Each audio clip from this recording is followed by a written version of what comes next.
अक्कलकोटच्या स्वामी समर्थांचं दर्शन घेऊन घरी परतणाऱ्या स्नेहल तानाजी घातेगस्ती या 27 वर्षांच्या तरुणीचा गोव्याच्या सीमेवर पोहोचल्यावर भीषण अपघातात मृत्यू झाला। पणजीजवळील मेर्शी भागात राहणारी ही तरुणी इतर 5 अपतेष्टांसह मारुती सुझुकी कारमधून स्वामींच्या दर्शनाला गेली होती।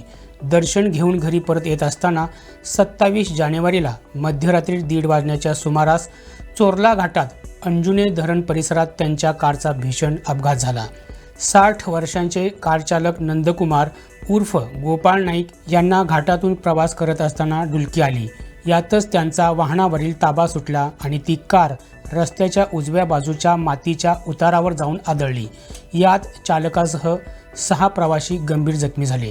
त्यांना तातडीनं साकळी शहरातील सरकारी आरोग्य केंद्रात नेण्यात आलं, मात्र तिथल्या डॉक्टरांनी स्नेहलचा मृत्यू झाल्याची माहिती दिली। पोलिसांनी या घटनेचा पंचनामा केला असून मृतदेह उत्तरीय तपासणीसाठी बांबोळी येथील गोवा वैद्यकीय महाविद्यालयात पाठवून दिला आहे। वाळपईच्या पोलीस उपनिरीक्षक खुशाली नाईक घटनेचा पुढील तपास करत आहेत।